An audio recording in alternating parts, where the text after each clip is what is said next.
didn't start today, Veterans Day, by taking this opportunity with the platform I have to thank the men and women who proudly serve our country and who have proudly served our country and provide us the freedom that we all enjoy to do, or what we all enjoy doing. So to the men and women who have served our country and are currently serving our country, thank you. It's been a tough couple of days for myself and all associated with the Razorback football program. I made a decision that there needed to be a change in the leadership of our program, and I want to thank Chancellor Steinmetz, President Bobbitt, Chairman Goodson, and the System Board of Trustees for their support of that decision. I do firmly and confidently believe it was the best professional decision and the best decision for our Razorback football program at this time. What makes it really challenging for someone that sits in my chair is the personal impact that I know my decision has and will have on the men and women that work in our football program right now, their spouses and their children and their families, and the impact that I know this decision has on them. I thought our football program had taken some steps backwards. Hello, hello, hello. It's our Tuesday edition of On the Hill with Pat Jenkins Sports Talk Radio, coming to you here on KDSJ 479. And we got a real nice show planned here on OTH today, as we'll be joined here momentarily by Kevin McPherson of AR Hoops and Hogville.net. We're going to talk about the big commitment. Moses Moody has decided to come home and play for Coach Eric Musselman. Signing day coming up. A lot of things are going to be happening in the recruiting world, and we're going to talk, following that, we're going to talk a little bit about tonight's ball game as the Razorbacks take on the North Texas Ball Club at Nolan Richardson Court and Budwater Arena. I like the sound of that, Demetrius, Nolan Richardson Court. But we'll have Kevin on here momentarily, and then following Kevin, time to get off into IU. I know what the conversation is really wanting to be about, the coaching search.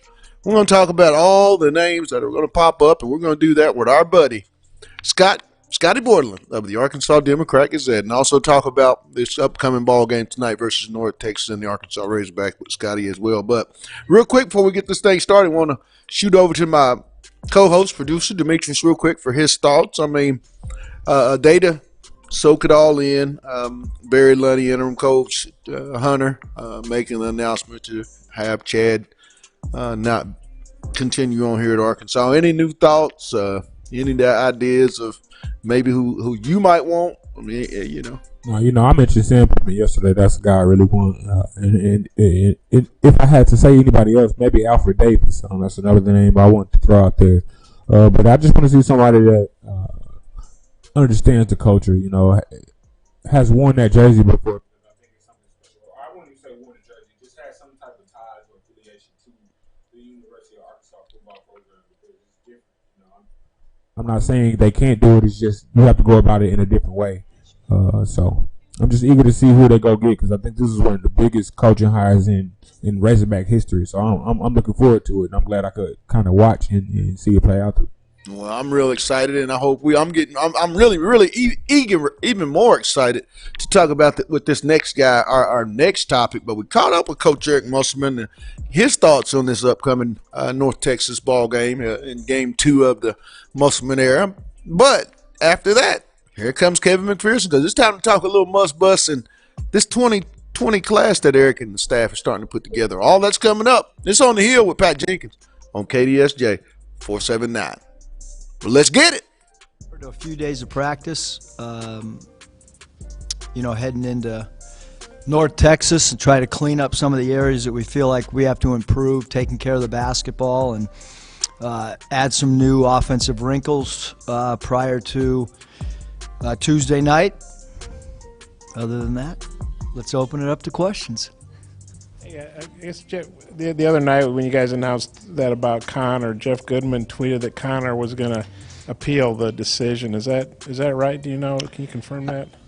I mean, anything going on with that stuff is kind of Connor and his parents and compliance and Connor and I have talked that it's we're kind of looking at it as a player development. Certainly, if they want to fill out more paperwork or whatever, I mean, they can do that. So you figure it's probably, I mean, I think he had a great case from the first time, so I just kind of stayed out of it now because I thought that, there was legitimate reasons why, he had a great case. And then you mentioned Adrio did a Ron Art test on you. I guess that's when you were with Sacramento. What did Welcome back, do? welcome back to our Tuesday edition of OTH here on KDSJ 479 as we come to each and every day, 1 to 2 p.m. And real quick, I want to give a mention out to all our sponsors, Lindsay and Associates, Locomotion, Corey Beck's Custom Painting, and KDK's Chicken. I want to thank them for all their love and support and sponsorship. But now time to move on. As the Must Bus is going to continue to move on and moved on in a big, big, big way this past Saturday evening at 6 p.m. in Little Rock. And we're going to bring on the guy that we always know how they're moving, Kevin McPherson of Hogville.net. KP, K-Mac, welcome to the Hill, my man. Oh, Pat, it's good to be with you, man. Glad to be on with you. Talk about that big commitment happened on Saturday, coming off a football game when everybody was down. This news about Mr. Moses Moody committing to Arkansas, talk about how big that will be going forward for Coach Musselman, and in particular in this first year of his recruiting class that he had to really play catch-up in. Yeah, you know what? I think it's big. They already had Devontae Davis on board. That's the top 80 national player out of Jacksonville, Arkansas. Big point guard, 6'4". So you had one guy in the fold, but Moses Moody is that big domino, man. ESPN ranks him number 29 in the country, right on that cusp of 5-star. He's been kind of a 5-star, high-level 4-star, but however you want to chop it up, he's a guy that ESPN even projects going number 29th in the 2021 draft, Pat. That's a first-round projection Right after his freshman season. So they're currently projecting him as a one-and-done type of player. That's big. Arkansas can build around that, and I think it's given them momentum with guys like Jalen Williams, Chris Moore, and KK Robinson. We're going to keep our eyes on that. But all of these Arkansas kids, between Devontae Davis going to sign with Arkansas next week during this early period that begins tomorrow, by the way, week-long. Chris Moore is going to commit and sign at the end of this week, so let's pay attention to that. But Moses Moody, Jalen Williams, KK Robinson and Williams could very well join Moody in committing early but signing late. That's their plan right now, is to sign in the spring. So we kind of got to look at the dynamics of this too. Commitments are important, but also getting that ink dry, getting it on paper is ultimately where Arkansas wants to be. Now, I know Mr. Williams, the big fella, came in on his official visit this past weekend and had a chance to spend time with Coach Musselman. How'd that visit go in terms of, what you've heard from the Williams camp? Yeah, I think it went well. He said that they really got into the business of basketball, and when the way Musselman breaks things down on these visits, he shows guys, he goes deep into their statistics from playing in spring and summer. He looks at their strengths, weaknesses, how they can fit into his system, how they can help them, and how that they prepare and everything that they do as though it's a pro environment. That's huge. What do these kids want? They all want to be in the league, right? Right. If you went back in time, Pat, players played a lot of times they always want to go to the pros, but there's probably as much of an element of playing for championships and playing for team and sacrifice. I'm not saying kids still don't have some of those elements, but more and more and more when you look at the nature of basketball, even at the high school level, guys are moving around, they're training more, they're getting more exposure, and they're looking to get to that next level. So that's more even in the forefront now, and I think Musselman's a perfect fit at Arkansas to play to that with these recruits. And I think Jalen Williams saw more of it this weekend. They talked about ball movement, how he's a high IQ player and a good passer for a big man, and the way that Arkansas plays is going to fit into that. A guy like Connor Vanover, we're going to see that next year because he's out now. But these are the kind of guys that Musselman's going after, and I think it's right down Williams' wheelhouse, and I think Arkansas's in the lead. It's going to come down to Arkansas and Auburn, but I think Arkansas may be in the lead there. I know a lot of young men, and we talk heavily about these big-time kids in the state of Arkansas, and as well we should. But another young man I know Coach Muss and staff are still awaiting word on is Keon Ambrose Hilton, the young man out of Canada. Talk about where he's at, and at last conversation, what you've heard from where you sit. Well, he's going to make an announcement, his commitment and signing on the weekend on Sunday, November the 17th.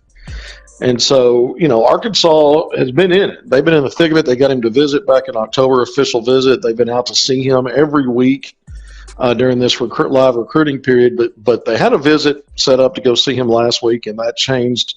They ended up not going. And I just think right now Arkansas's got all of it, everything pointing to these Arkansas kids and all their eggs in that basket. We'll see how that works out for them. But, you kind of always had the thought it would be either Keon or Chris Moore. I think Arkansas feels good about Chris Moore right now. I'm not saying that they're not going to figure out a way to get Keon if Chris doesn't commit Friday or Saturday, but we'll need to keep an eye on that. But it could be that Arkansas's moved on there with all of its eggs in the basket on these Arkansas 5 top 100 players in state. Talk about that. If Arkansas and Coach Musselman and staff are fortunate enough to pull off this great class of this top 100 in-state group, the Fab Five I've seen on multiple social media outlets. But, talk about how impressive that is. Like I said, because they had a lot of ground to make up with these kids based on just, relationships. Don't know what went on in, between the previous staff, Yeah. But talk about how impressive this could be for them to be able to flip Devo from Oak State to Arkansas. You get way back in, because at the end of the day, it would have been a long shot for Moody to be a Razorback. Let's just be honest. Here, Kevin, but how impressive is this? Well, it would be very impressive. If you looking at some of the breakdowns, if Arkansas got all 5 of those top 100 players, it's going to catapult them into the top 10, maybe even the top 5 of national team recruiting rankings. And that's not something that we're used to around here. Arkansas back in the day, we know, was an elite program, or right up there with the Blue Bloods under Nolan, and it just hasn't been that way in a while. But if you were to put together this kind of a class, I think it says volumes about Musselman coming in short order and getting this thing corrected in terms of perception. I think he's pushed all the right buttons to even before they played a game. They've only got one game under their belt, but pushed all the right buttons to kind of get Arkansas some national buzz and attention with different things he's doing. The photographs with players, playing an in-state school, getting the court. Finally got the Nolan Richard court. I'm not saying that was Musselman. They were working on that. But sometimes you just got to have the right guy pushing the right buttons, and he's been doing it on and off the court. I think he's going to be a great X's and O's guys on and off the court, and I think that's helping in this recruiting on these young men. And right now, I could change my mind tomorrow or later, get some other information, but I think Arkansas is in the lead right now for all 5. Talking with Kevin McPherson of Hogville.net, covers all Arkansas basketball recruiting and Arkansas basketball as well. Here on OTH tonight, Eric, the staff, the Must Bust game number 2 in Bud Walton Arena on Nolan Richardson Court versus North Texas. What are some of the key things you'll be looking at tonight, Kevin? Well, first of all, this team's probably going to present more of an interior matchup problem for Arkansas. We know that's one of the weaknesses of this Razorbacks team is size and depth on that front line. And if you go back to the last game against Rice, it was a perfect matchup for Arkansas. That's really a more perimeter-oriented team. If you go back to the last exhibition game against Division II Southwestern Oklahoma State, another smallest team. So Arkansas actually dominated the rebounding in those games. We're going to have to keep an eye on this matchup because North Texas took number 25 VCU to the wire, lost by 3 points on Friday to a ranked team. And this is a team the last 2 years under Grant McCaslin, has, back-to-back 20-win seasons. They always start off hot. They kind of tail off at the end of the year. That's been their MO. But they're a threat. They're a real threat as a mid-major to come in and beat you. So I think Arkansas is going to have to figure out a way to deal with a couple of guys inside that have size. Zachary Simmons is a 6'10", 235-pound junior. He's leading them in scoring and rebounds, 12 points and 6 rebounds so far, but he's going to be a load. And how does Arkansas match up with him with Adriel Bailey and John Tilsilla? Does Reggie Chaney get a surprise clearance to come back off the indefinite suspension. As far as we know, nothing's changed there. But we know Arkansas likes to make announcements right before tip. They did that in the opener last week on both Vanover and Cheney being suspended. So we'll see. But I think with Arkansas, the strength is always that backcourt. You look at what Mason Jones, by the way, SEC Player of the Week. Right. That honor was handed out yesterday. Isaiah Joe, that monster, 56 points, 12 rebounds, 10 assists that they combined for against Rice. I mean, that's the kind of – they're not going to do that every night, but you want those guys both playing well on the same night. It didn't happen enough last year. And then I can't say enough about the other guys, the supporting cast of that backcourt. Jimmy Witt Jr., Jalen Harris, Desi Seals, those guys played strong floor games at both ends, played within themselves, gave Arkansas a lot of energy on the glass for smaller guys getting in there and fighting for 50-50 balls. Defending, I think Arkansas was excellent in just about every phase. Let's see if they can continue playing at that level against, like I said, a North Texas team that's going to come in looking for that upset. Well, my man, hey, I look forward to seeing you up at Press Row. Actually, down in our media room, I'm pretty sure we'll catch up, grab a bite to eat, and continue the fellowship. But as always, Kevin, have a safe trip up, and thanks for taking time out here on OTH. Thank you. Good to be with you always, Pat. See you tonight. All right. That was Hallville.net's Kevin McPherson giving us the 411, or the skinny, whatever you want to call it, as far as the must-bust in his recruiting is going in the Razorback Roundup, talking about the big get. Moses Moody, I think, is going to be one of the game changers, as well as Devontae Davis, a young man, point guard. Lefty, that I think, is also too. And if they can get those other three, Williams, Moore, and Robertson, it is going to be a Fab Five in a very good way. But we caught up with junior guard Jalen Harris. We'll see what he has to say talking about this North Texas ball club that they'll be hosting tonight in Bud Walton Radio on Nola Richardson Court. And then following him, it's our good buddy as well, the Dem Gas Gazettes, Scotty Borderland. Let's talk a little coaching search, Yurachek, Lunny, and basketball. All that's in the next segment as well. It's On the Hill with Pat Jenkins on KDSJ 479. Let's get it. So when I just looked at him on the bench and I just started doing it, remember he did it when I was a redshirt up here. So having 2 point guards with you and Jimmy spelling each other and then playing together or something too. It's real fun knowing that I'm not the only one out there that's going to create every time. I can get some easy shots with him being able to post smaller point guards and him just kicking it out, things like that. And also with me just pushing it, knowing I can find him. And we just take turns each and every day at practice also. So being out there on the court together, it makes everything for me a lot more easier. Also, just the way Isaiah and Mason are shooting, you figure it's really going to create where the teams practically don't even guard you, where you get really a lot of open shots. Yeah, it creates for a lot of others. They shoot the percentage that they did. So when anybody drives, it really opens up lanes. It helps Dro get easy dunks, things like that. Welcome back. It's our Tuesday edition of On the Hill with Pat Jenkins Sports Talk Radio. And real quick, want to give a shout out to our sponsors, as this would not be possible without you all. Lindsay and Associates, Locomotion, Corey Beck's Custom Painting, and KDK's Chicken. All for you, all those guys. Thanks for the love and continued support. But we want to continue to move on as Hunter Yurachek, and you kind of hate to be in this guy's position, had to make a very, very big decision as far as the Arkansas Razorback program goes, and decided over the weekend to release head football coach Chad Morris of his duties, hence naming interim head football coach Barry Lunny. We had a chance to catch up with both Hunter and Barry in a media day availability yesterday, and I want to bring on a guy that knows a lot about it. Just going to share his ideas and then talk a little bit more about this upcoming ball game tonight. You know it. Yep, it's that guy again, Scotty Borderland of the Arkansas Democrat Gazette. Mr. Borderland, welcome back to OTH, bro. Appreciate you having me, man. How you doing? Doing real well. Not as well as I think Hunter Yurachek had been doing over previous 24 to 72 hours. Had to release Chad Morris of his duties. Not something I think, Scotty, you or myself or others in the local media were surprised about. But, when we sat down yesterday and you had a chance to hear Yurachek, what did you take from that press conference going forward as to how he's going to attack this coaching, this next coaching hire here at the University of Arkansas? Yeah, I think he was. I think he was pretty candid, and he was asked whether or not a coaching search would be involved in this process, and he said that a coaching search probably will be, in the mix, in a way, but probably more from a management standpoint.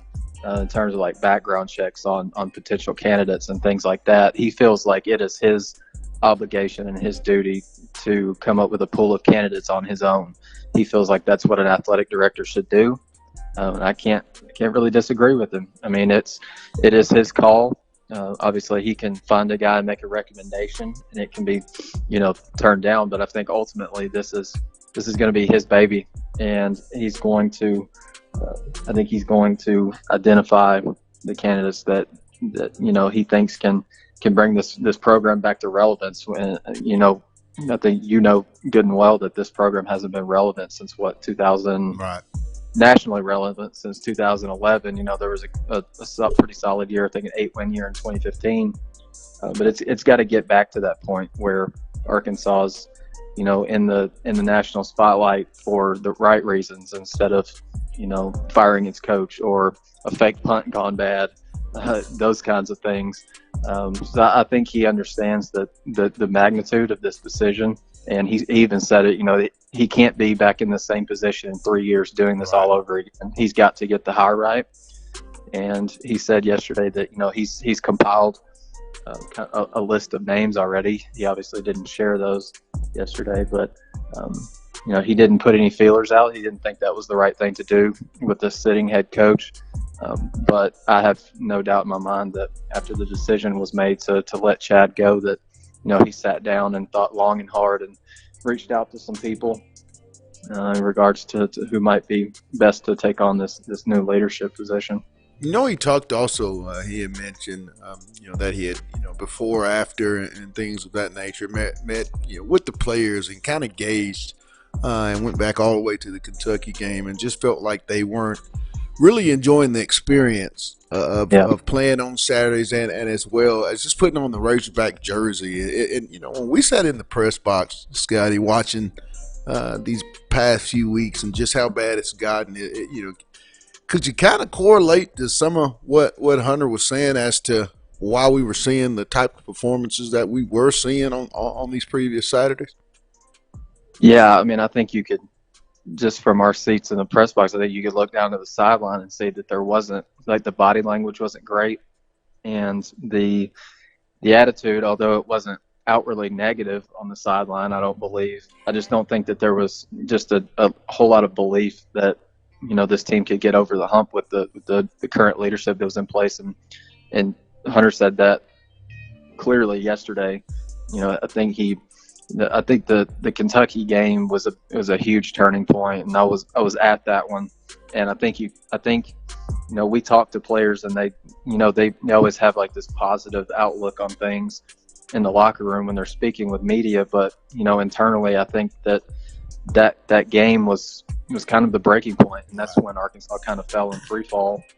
Was in a free fall after that, because they were so close, man. They were so close. They jumped out to a 13-0 lead. It looked good. Right. I mean, you're playing a team that's playing a receiver at quarterback, and so you feel like you've got some advantages. And then in the second half, things just fell apart. And Barry Lunny even said it. They haven't been able to overcome that night in a number of ways. And so I think they kind of lost the belief that they could, continue to make progress with Chad Morris in charge, and just the lack of competitiveness over the last month. Like, I think we all knew that Arkansas was going to lose to Alabama and Auburn, but you still had a couple of games lying ahead with Mississippi State and Western Kentucky that you feel like you could be competitive in and possibly even win, and Arkansas was never even in the ball game. And so I think that's just kind of it's pretty damning that they couldn't even come close to competing in those games. And so I think a change had to be made. And I think Hunter made a good point that these guys are just not reaping the benefits of the work that they've put in. Like, this is a year-round deal. There is really no off season. You're training in the off season, and they're not reaping the benefits of their hard work. And they're not enjoying, like you said, they're not enjoying this experience as much as they should. You look at a lot of candidates, and it goes from one spectrum to the next. Somewhere in between. I think Hunter, you're a check from what we've noticed with the previous two hires of Coach Muss and Jordan Weber, the women's gymnastics coach. I mean, he's gonna look for someone he really feels like can get the job done. And from what I can tell, they have a real astute resume behind them of where they've been in the professional ranks.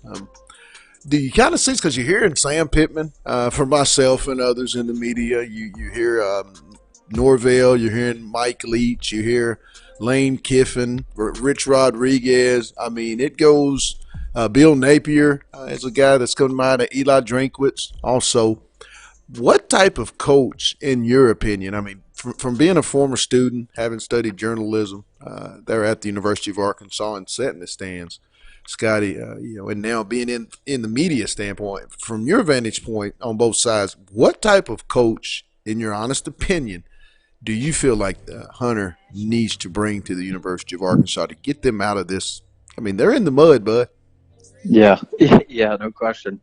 I think if you look at the two hires that he has made with Eric Musselman and Jordan Weber, I think you see a mixture of youth, hunger, and just kind of those two. I think those two hires, both of them are very in tune with the kids, with marketing their programs, and I think they're obviously they're hungry for success. Jordan Weber, I think, was an assistant at UCLA. She saw from the inside what it takes to build a program like Arkansas wants to build. Right. And Eric Musselman's obviously been around. Like it's obvious that he's been around, and he's been in the professional ranks and seen what it's like from the inside, and knows what it's like to have to build, I don't know, from the ground up, but take what you've got and work with it. I think it's just you've got to go with someone who's hungry and understands the current situation, and I think there needs to be a background in program building. Right. And gosh, I mean, obviously, I think you've got to have that. And so, I mean, I think Hunter said yesterday that, anyone's on the table, like current coaches, former coaches, assistant coaches, coordinators. I mean, it's all on the table. And I think, like some names that you've thrown out, I've heard some of those too. And, Eli Drinkwitz, I think, is an interesting name.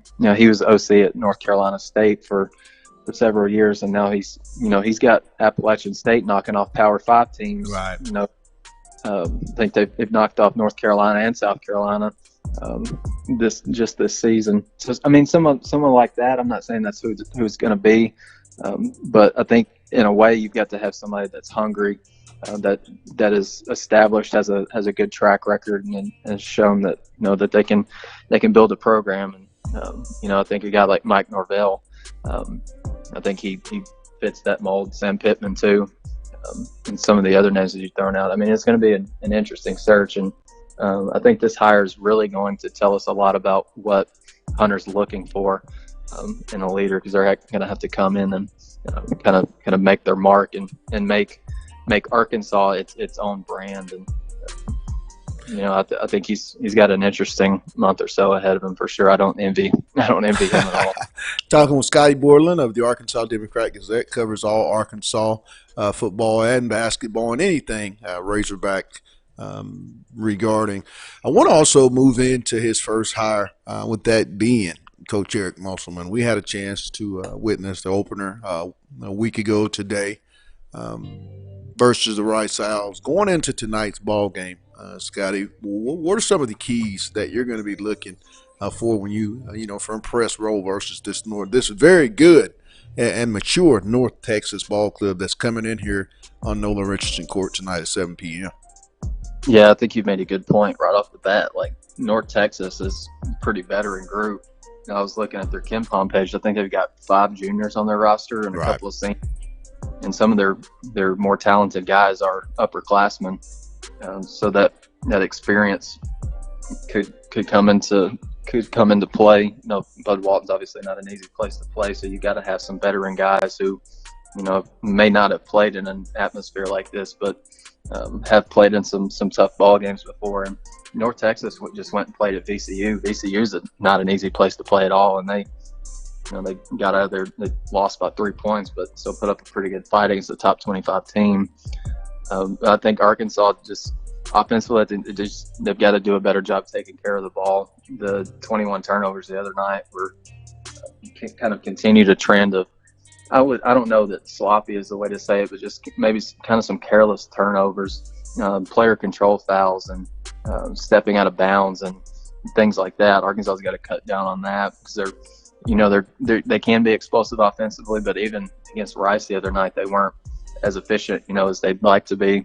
And then you want to see if Mason Jones can continue to play as well as he has the last 2 times out. He was SEC Player of the Week. Was named that on Monday. So I think you watch for Mason and Isaiah and guys like Desi too, to see if they can play well from the perimeter and also put the ball on the floor and score. Just kind of mix it up, keep defenses off balance.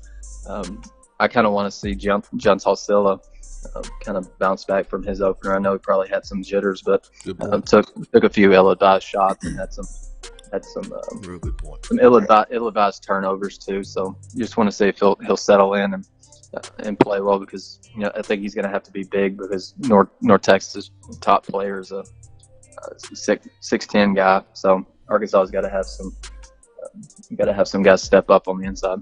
All right, my man. Well, I'll catch up with you in a few hours. Dan, I'm pretty sure in the media room we'll maybe drink a Coke, fellowship, eat, break bread together. You know how we do it down there. But as always, my man, thanks for taking time out here on OTH. Anytime, man. Appreciate you having me. All right, bub. That was the Arkansas Democrat-Gazette, Scotty Borderland, giving us his 411. And I want to real quick jump in here, as that's going to wrap up today's show, as we got a lot of things that we need to get on with. We'll be back here with much, much more, as there's a big ball game. And you know how we do it on Wednesdays. We always bring you the game of the week. And what game is that? The Auburn Tigers take on the Georgia Bulldogs. Demetrius, there's just another. It seems like I'm telling you, my man, well, you look at the SEC, it's a big game in football each and every week. It just doesn't include Arkansas at the moment. I mean, and from a media standpoint, from where we sit, my man, that's going to happen. I firmly believe that this hire is going to be the hire. I went back and I did more research on my guy, because I'm going to be pushing Sam Pittman. I just think Sam Pittman gets it.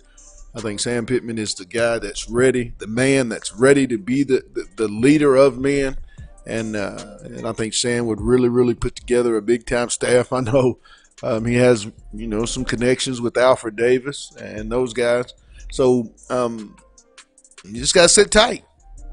Demetrius, we just got to sit tight. One of these days, they're going to be in one of these big-time Saturday games like it was, back in 2010 when Alabama came to Fayetteville? Yeah. It's been a while. Man, it's been a while. You say we sit here on a dead week. I mean, we're supposed to be in the SEC talking about some big-time games coming up. By the way, Arkansas will play LSU a week from Saturday at 6 o'clock in Death Valley.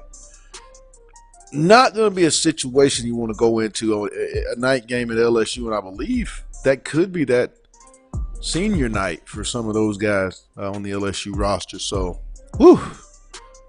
man, I tell you. But that's going to wrap up, I believe, today's show. I want to thank Kevin McPherson of Hogville.net for coming on and sharing his wisdom and thoughts on the big-time commitment from 2020. Combo guard forward, positionless basketball player, Moses Moody from Little Rock, Arkansas at Mongart Academy. Also, too, talked about the upcoming possibilities of this Fab Five in the state of Arkansas. Who would have thought that Arkansas would produce a Fab Five?